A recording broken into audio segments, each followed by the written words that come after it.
Today, I wanted to share a few tips on how to make your summer the most productive. So, I'm sure a lot of you have probably just finished up school, are starting off your summers with a great attitude, but a lot of us will probably fall off that wagon and start to fall into some bad routines. I know the worst one of mine is just waking up late and just not feeling successful during the day, not tackling each day. And so I just wanted to share some tips on how to combat that and make your summer the most productive.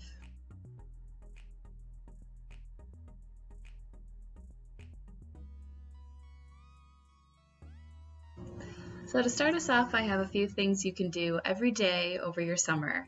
The first thing being to establish a great morning routine for yourself, one that works with you and your schedule and your lifestyle. So for me, the first thing I do when I wake up is I go make some coffee. I need it to function during the day, and it's great just to have in the morning. It helps to wake me up. Or I usually wash my face, maybe put on a little makeup, and it sounds pretty easy, but even just getting dressed for the day right away will help me feel like I'm ready and I've already made use of my morning and ready to just get on with the rest of the day. The next thing you can do is to take action. I know right away in my morning after I've had that coffee, I have a lot of energy and I'm just ready to just tackle something. So whether that be a to-do list, maybe you want to get some exercise, just going on a walk around your neighborhood is great. If you want to get crafty, maybe call someone, get something done, maybe clean your room, clean your kitchen, just doing something productive. It doesn't have to be lengthy or take you all day, but something that puts you out of your comfort zone, makes you do something and accomplish something right away in the morning. The next one seems pretty simple, but eating a well-balanced and healthy meal. I know this is kind of a trouble area for us with IBD because different things work with different people and you just have to figure out what works for you. Especially if you're going through a flare-up, you need to be super careful with what you're eating, and so just go easy on yourself. Try to stay away from the raw veggies, the high fiber foods. Go with something easily digestible so you can keep the energy and try to hinder that belly pain so you can keep going throughout your day. And take it easy on yourself. So if you go to the post, I'll also be sharing with this video just a summary of what I've talked about. I'll even share some healthy recipes alongside it. And finally, the last thing that you can integrate into your everyday routine is doing a mindfulness exercise.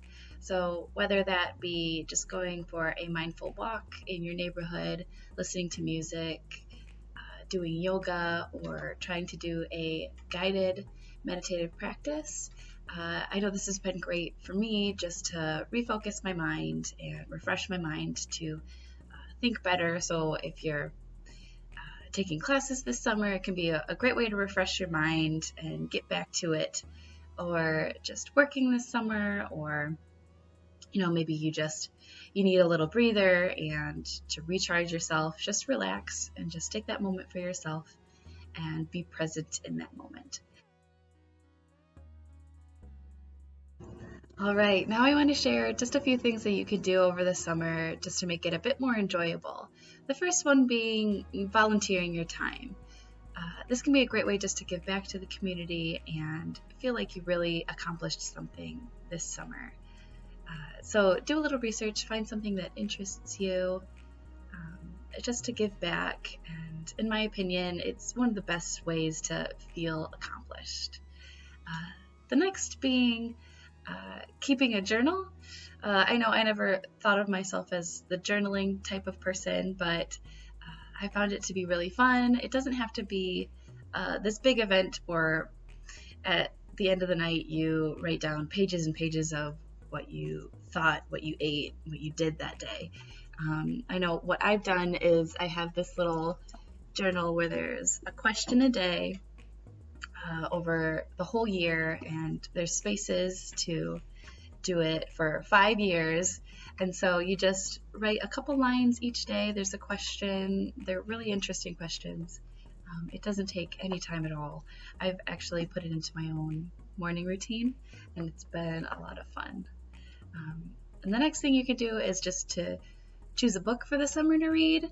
I know after Game of Thrones ending, I wanted to learn more about the storylines, and so I've started to listen to the Game of Thrones books on Audible. So that's been pretty fun. I can actually do that and then do something else, maybe cleaning or taking notes. It's not a good example, but or you could find some self-help books, something for personal growth rather than pleasure. One thing that I've chosen is this book called Uncovering Happiness. It's by Alicia Goldstein, who I'm taking one of the mindful leadership courses over this summer. And so it's all about overcoming depression with mindfulness and self-compassion. And it's been a great read so far. I don't think I've made it to page 1, but very worth it. Hopefully I'll finish that by the end of the summer if I stick to it. But anyways, there are a lot of things that you can look up. Say you have a bad habit that you'd like to break, mine being sleeping in over the summer and taking too much time to relax when I should be getting other things done. Just focus on those things that you'd like to change, that you need to feel a bit more successful and productive this summer. There's a lot of great resources out there that you can look into. But otherwise, thanks for watching, and if you haven't already, please look into the other amazing posts that our fellows are putting out there on the Crohn's and Colitis Young Adults Network website. They're great reads, great other videos. I highly recommend. Otherwise, thanks for watching again, and have a great day. Have a great summer. Please let me know how any of these go.